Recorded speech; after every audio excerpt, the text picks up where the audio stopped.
তো hey guys 11 দুগুণে বাইস, আসসালামু আলাইকুম। তোমরা সবাই কেমন আছো? আশা করছি ভালো আছো। আমি আলহামদুলিল্লাহ ভালো আছি। তো আজকের ভিডিওর টপিকটা তোমরা থাম্বনেল আর টাইটেল দেখে বুঝতেই পেরে গেছো। তাহলে বেশি দেরি না করে আর ভিডিওটা শুরু করা যাক। শুরুতেই তোমাদের জানাই অসংখ্য অসংখ্য অসংখ্য ধন্যবাদ। আর সব থেকে বড় ধন্যবাদটা জানাই ভিলেজ বয় নবাবকে, ঠিক আছে, কারণ আমাকে এতটা ইন্সপায়ার করেছে। আরও দুজন আছে, সেটা হচ্ছে আপু, ঠিক আছে। আপু আমাকে অনেক অনেক অনেক অনেক ইন্সপায়ার করেছে। তার সাথে আরেকজন মোস্তফা বলে একজন আমার বন্ধু, সে আমাকে খুব ইন্সপায়ার করে এখনও পর্যন্ত। তো তোমাদেরকে জানাই অসংখ্য অসংখ্য ধন্যবাদ। এবার তোমাদের বলি যে আমার ইউটিউব ক্যারিয়ারটা কখন থেকে, বা আমি কত কি শুনেছি লোকের মুখ থেকে, কে কে আমাকে সাপোর্ট করেছে, কে কে আমাকে আনসাপোর্ট করেছে, আমি কখন ডিমোটিভেট হয়ে গেছি, এইসব কথাই তোমাদেরকে জানাবো। সালটা ছিল 2019, আর তখন আমার হাতে ছিল মাইক্রোম্যাক্স বলে একটা ফোন। মাইক্রোম্যাক্স কোম্পানির একটা ফোন ছিল। তো সেই ফোনটা আমার 1 GB র্যাম ছিল, 1 GB র্যামের 1 GB 16 GB রম, ঠিক আছে। তো সেই ফোনটায় আমি তখন তো 4G সময়, ভোডাফোনের সিম ইউজ করতাম। তো সেই ফোনটায় আমি এমনি ইউটিউব ভিডিও দেখতাম, অনেক কিছু দেখতাম, ঠিক আছে। তখন বয়সটাও আমার অনেক হালকা ছিল, তখন ক্লাস আমি 11-এ পড়তাম, ঠিক আছে। তো আমার ভিডিও আমার করা তখন কোনো মন ছিল না, ভিডিও আমি তখন জানতাম না যে ইউটিউব থেকে সেরকম কিছু করা হয় কি না করা হয়, আমি সেরকম কিছু কিন্তু জানতাম না। তো একদিন আমাদের গ্রামের মাঠে, ঠিক আছে, ক্রিকেট খেলা হচ্ছিল। তো আমি সেই ভিডিওটা শ্যুট করি। তো ভিডিওটা শ্যুট করে আমি ভিডিওটা কিন্তু ইউটিউবে আপলোড করি, এমনি আপলোড করি, জাস্ট এমনি। আমি জানতাম না যে কীভাবে কী কপিরাইট আসে না কীভাবে কী করলে কী হবে, আমি কিছু জানতামই না। তো এমনি আপলোড করেছিলাম। তো ভিডিওটায় আমার ভিউজ এসেছিলো 68টা, ঠিক আছে।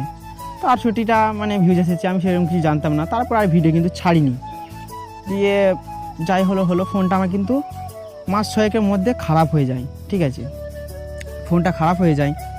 তো আমার তারপরে কিন্তু আমি মাস 2-3 আমার কাছে কিন্তু ফোন ছিল না। আর আমি তখন কিন্তু মোবাইলের ব্যাপারে অতটা কিছু জানতাম না। তো সেই চ্যানেলটা আমার পরে যখন আমার মাস 2-3 পরে যখন ফোন কিনি রিয়েলমির, ঠিক আছে, সেটা 4G ছিল। তো তখন আমি জিমেলটা কীভাবে আনতে হবে কি না আনতে হবে আমি কিন্তু জানতাম না। আমি কিন্তু নতুন জিমেল খুলি। তো এই চ্যানেলটা আমার হচ্ছে 2020-র, ঠিক আছে, 2020-র চ্যানেল। তো 2020-তে খুলেছি। তখন জিমেলটা ক্রিয়েট করেছিলাম, বাট ইউটিউবটা ক্রিয়েট করিনি। তো 2021 হয় তখন আমি ইউটিউবটা ক্রিয়েট করি।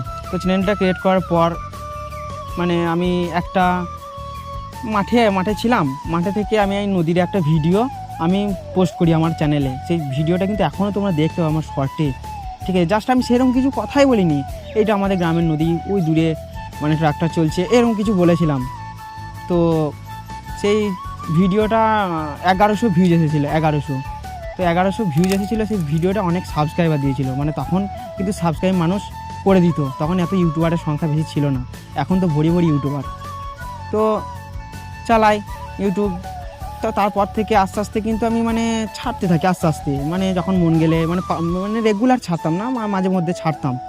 যে তারপরে আমার মনে কিন্তু একটা খেয়াল এলো যে কিছু কিছু ছেলে নিয়ে আমি ফানি ভিডিও বানাবো ওই চ্যানেলেই। তো তোমরা গিয়ে দেখতে পারবে আমার 3টে ভিডিও কিন্তু ফানি আছে নিচেতে, লং ভিডিও। তো আমি পরপর 3টে ভিডিও কিন্তু ফানি বানাই চলছিল, ঠিক আছে। তো কিছু কিছু মানুষের হয়তো তাদের সমস্যা হচ্ছিল যে আমি ভিডিও বানাচ্ছি, তাদের সমস্যা হচ্ছিল, জ্বলছিল। কিছু কিছু মানুষ আমাকে উৎসাহ দিচ্ছিল যে হ্যাঁ বানা, ভালো জিনিস বানাচ্ছি যখন বানা। তো সেই সব কিছু দেখে তাদের ফ্যামিলি, কিছু কিছু জনের ফ্যামিলি, ঠিক আছে, বলে না এরকম হবে না। তো তখন তারপর থেকে আমি ডিসিশন নিয়ে নিই আমি ব্লগস বানাবো। ব্লগস বানালে ক্ষতি কী, আমি ব্লগস বানাবো, আমি নিজেই বানাবো। কারো সাপোর্টের কারোর সাথে আমি ভিডিও বানাবো না। তো তখন থেকে আমি ব্লগস বানাই, শর্ট ব্লগস হোক লং ব্লগস হোক বানাই। তোমরা গিয়ে দেখতে পারো আমার ফার্স্ট ব্লগ লেখা আছে প্রথম, সেটাই আমার প্রথম ব্লগস। তো এইভাবে বানাই বেশ কিছু দিন, বানাইতে আমি তখন আমার চ্যানেলে তখন অনেক ভিডিও পোস্ট হয়ে গেছে। তারপরে কিন্তু আমি চ্যানেলে গাফিলতির মধ্যে ছেড়ে দিই চ্যানেলের কাজ, ঠিক আছে। আমি বাইরে চলে যাই চেন্নাই। তো চেন্নাই আমি ওখানে মিনিমাম প্রায় 1 বছর, 1 বছর না হলে 10 মাস কাটিয়ে আসি ওখানে, 10 মাস কাটিয়ে আসি।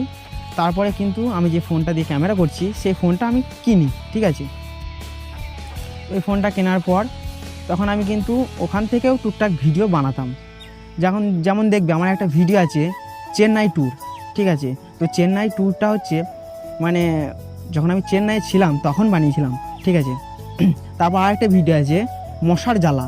তো এইগুলো তোমরা সার্চ করে মানে লং ভিডিওতে গিয়ে দেখতে পারো, ঠিক আছে। এগুলো কিন্তু আমি চেন্নাই থাকতে আমি বানিয়েছি এই মোবাইলের ক্যামেরাতেই, যেটাতে ক্যামেরা হচ্ছে। তো বানাই, তারপর আমি বাড়ি চলে আসি। বাড়ি এসেও মানে টুকটাক বানাই, মানে অতটা মানে চাহত ছিল না। তারপরে আমি আবার বাইরে চলে যাই, ঠিক আছে। আবার বাইরে চলে যাই, ওখানে আমি মিনিমাম ওখানেও 6 মাস কাটিয়ে আসি। 6 মাস কাটানোর পর বাড়ি আসি। বাড়ি এসে মানে আমি মানে ভিডিও তখন আর মানে বন্ধ হয়ে যায়, মানে ভিডিও আর করি না, ঠিক আছে। তখন ভিডিও বন্ধ করে দিয়েছিলাম। এরকম সময় কাটে আমাদের মানে গ্রামে, ঠিক আছে, আমাদের গ্রামে নয়, মানে আমার মামাদের গ্রামে মানে আরেকজনের, তারও মানে মামার বাড়ি, ঠিক আছে। সে মানে বেড়াতে আসে, দিয়ে তাকে সে আমাকে বলছে আমার চ্যানেলটা সাবস্ক্রাইব করতে, তার চ্যানেল আছে, ঠিক আছে। তার নাম হচ্ছে ইসমাইল, ঠিক আছে। তো ইসমাইল আমাকে বলে যে আমার চ্যানেলটা সাবস্ক্রাইব করে দাও, আমি ভিডিও বানাই। আমি বলছি কই বলো, আমি কী ভিডিও বানাও? বলছি ব্লগস। তো ওর চ্যানেলটা কিন্তু আমি দেখি সাবস্ক্রাইব করে দিই। আমি ওকে বলি যে আমিও কিন্তু ভিডিও বানাইতাম, ঠিক আছে। তো এখন মানে বানানো স্টপ করে দিয়েছি। তো আমাকে বলে বানাও, ঠিক আছে, বানাইছি যখন বানাও, এভাবে বন্ধ করে দিও না। বললাম বেশ ঠিক আছে। তো এভাবে বানাই, দিয়ে ও আমার চ্যানেলটা সাবস্ক্রাইব করে দেয়, আমিও চ্যানেলটা সাবস্ক্রাইব করে দিই। ও আমাকে বলে যে আমাদের পাশের গ্রামে একটা মানে ইউটিউবার আছে, কিন্তু আমি জানতাম না তাকে, ঠিক আছে। একটা ইউটিউবার আছে, তো তখন তার 70,000 সাবস্ক্রাইবার, ঠিক আছে। তো দেখবে, তো আমাকে চ্যানেলটা সার্চ করে দেখায়, তো ভিলেজ বয় নবাব, ঠিক আছে। তো আমার সাপোর্ট করা, আমার পিছনে থাকা, আমাকে তুলে ধরার, ঠিক আছে, সব থেকে বড় মানে কারণ হচ্ছে ভিলেজ বয় নবাব। ওইটা আমার এখন বন্ধু, ঠিক আছে। তখন থেকে আমার বন্ধুত্ব মানে আমাদের সঙ্গে কন্টিনিউ কথা হয়, ঠিক আছে। তো আমাকে প্রচুর মোটিভেট করে, প্রচুর মোটিভেট করে। ওর জন্য ভাই আমি তোমার জন্য গর্বিত যে তোমার মধ্যে আমি একটা বন্ধু পেয়েছি, ঠিক আছে। আমাকে এতটাই সাপোর্ট করো। তো তোমাকে জানাই যে আমাকে মানে থ্যাংক ইউ দিয়ে মানে কি বলবো, বন্ধুত্ব ছোট হয়ে যাবে, থ্যাংক ইউ বলা যাবে না, ঠিক আছে। তো তোমার জন্য ভালোবাসা সব সময় বন্ধু। তো ও আমার সঙ্গে ওর পরিচিত হয়, নাম্বার নেওয়া হয়। তো আমাকে বলে যে তুমি বাড়ি কোথায়, এরকম জিজ্ঞাসা করে। তো বাড়ি বলে এরকম। তো তুমি কতদিন ধরে কাজ করছো? তো আমি বললাম যে আমার চ্যানেলটা ক্রিয়েট হয়েছে 2021-এ, ঠিক আছে। বাট আমি মাঝে মধ্যে ভিডিও ছাড়তাম, আমি কখনো ছেড়ে দিতাম কাজের জন্য, এরকম। তো ও আমাকে বলে যে এভাবে তো ছেড়ে দিলে হবে না, তোমাকে কন্টিনিউয়াসলি চালিয়ে যেতে হবে। তো আমি বললাম হ্যাঁ সেটাও ঠিক, না হলে চ্যানেল তো মরে যাবে, চ্যানেল তো ডেড হয়ে যাবে। তো ও আমাকে উৎসাহ করতে থাকে যে হ্যাঁ তুমি চালাও, আমি তোমার পাশে আছি, যেখানে যে তুমি বিপদে পড়বে আমি তোমাকে সাপোর্ট করব, ঠিক আছে। তো ও আমাকে এখনকার কথা বলছি, এখন পর্যন্ত আমাকে প্রচুর সাপোর্ট করে, ঠিক আছে। যেখানে আমি যে মানে বুঝতে পারি না, ও আমাকে জিজ্ঞাসা করে, এটাই বলার। আর তোমাদেরকে জানাই তোমরা আমাকে এভাবে সাপোর্ট করতে থাকো, এভাবে আমার পাশে থাকো, আর কিছু চাই না। আর আমার সামনে যে টার্গেটটা পড়ে আছে সেটা হচ্ছে 1 লাখ, সেটা তোমরা পূরণ করে দিও। তো এই ছিল আমার ভিডিও এতক্ষণের জন্য। Love you all, tata, bye by.